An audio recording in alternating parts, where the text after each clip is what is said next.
I'm going to tell you a little bit about me. In case you're wondering, I'm black. Thank you, thank you. You know, I share that because especially when I'm doing stand-up, I see the audience is staring at me like, that hair, that behind, but that voice, not so much, not so much. Yeah, no, here's the thing. I grew up in Plano, Texas. Has anybody heard of Plano? Woo! There we go. Got some Texas people over there because that's the Texas call, right? Woo! Yeah, Plano, y'all, is a suburb, a really, really nice suburb north of Dallas that happens to have the ethnic diversity of Sweden. So there were not a lot of folks looking like me. Actually, y'all, my senior year of high school, I starred in an all-white production of the play A Raisin in the Sun.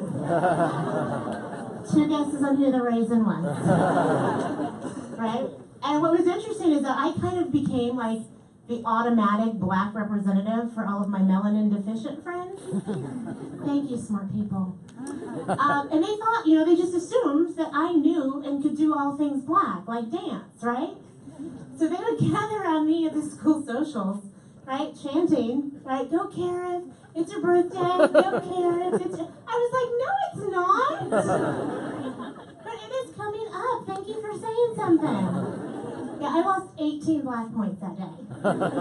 Trust me, those were way harder to make up than cool points. The craziest thing is, I'm like a quarter Irish, okay, so I don't know if I've ever even truly broken it down, but I could river dance like nobody's business. And I swear to you, if I wasn't in these heels, I'd do it for you right now. I would. But Plano, I don't want to give Plano a bad rap, because it really was a great place to grow up. There just weren't a lot of me. And that kind of set me off on a path to understanding that I had to be okay with who I was from a very early onset. Right? And I've had lots of challenges. I mean, I've had things come up, not just, you know, ethnic-wise, race-wise. You know, I've dealt with body image issues. You know, my whole life have gone up and down on the scale. And that's another thing we stereotype people about, right? And you know, I'll say right now, I'm actually very comfortable with who I am as I am. I don't know if it's because I'm older. I also know it depends on where I'm geographically, though, how I'm supposed to feel about myself. Right? Because if I'm on the East Coast, especially New York, D.C., I'm pleasantly plump. Right? When I go to L.A. for auditions and stuff, I'm a beached whale. But here's the deal, y'all. When I go out to the Midwest, I'm anorexic. And it is awesome. Seriously, if you're ever having a fat day, you buy yourself a one-way ticket to Kansas City. Okay? You will feel like a supermodel like that. And I've tried crazy stuff, right? The dumbest thing I ever did was, oh God, I did this thing once called the Master Cleanse. Have you heard of this? Beyonce did it, Gwyneth Paltrow does it. This is what you do. You take some water, right, squeeze in some lemon juice, add organic grade B maple syrup, and then a dash of cayenne pepper, and you drink it till your butt burns. Which is apparently how you know it's working properly. I will say this about that. I did not know it was humanly possible to go number 3. I was wrong. I was wrong. But then I got smart, right? And I did something called eating breakfast every morning, right? Brilliant novel idea. And I became a devotee of cashew cereal at one point. Cashew, right? Lots of cashew, love it. Good. Lots of fiber, though. Lots of fiber. They actually have this one brand of cashew cereal called Good Friends. Yeah, word to the wise, y'all, if that ever starts to kick in when you're at somebody else's dorm room, they better be great friends. Because you may not be invited back.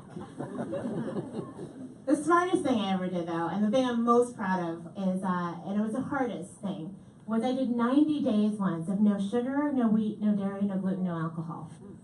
Yeah, don't applaud that. Applaud the fact that I didn't snap and ring once. You know, seriously, y'all, I hallucinated. Even if I was at the mall, these two little white kids with frizzy hair walked by, I was like, ooh, cotton candy! Glad you're amused, their parents were not. And the thing is, you know, it's a Western society thing. I know it is.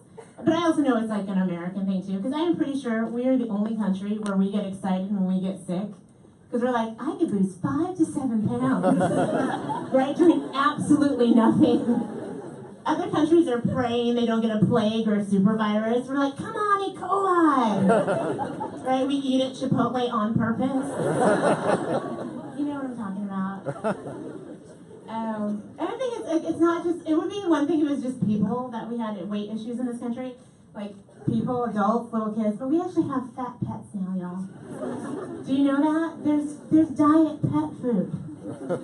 If that's not a reason for other places in the world to hate us, honestly. And I didn't even know it existed till I saw some at my friend's house, because my friend had this cat, 22.5 pounds.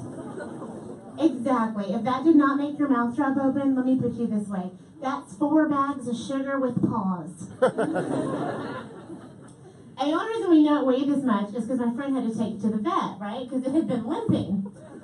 And I am not a rocket scientist, but I did suggest that maybe it was limping because it was being crushed under its own weight.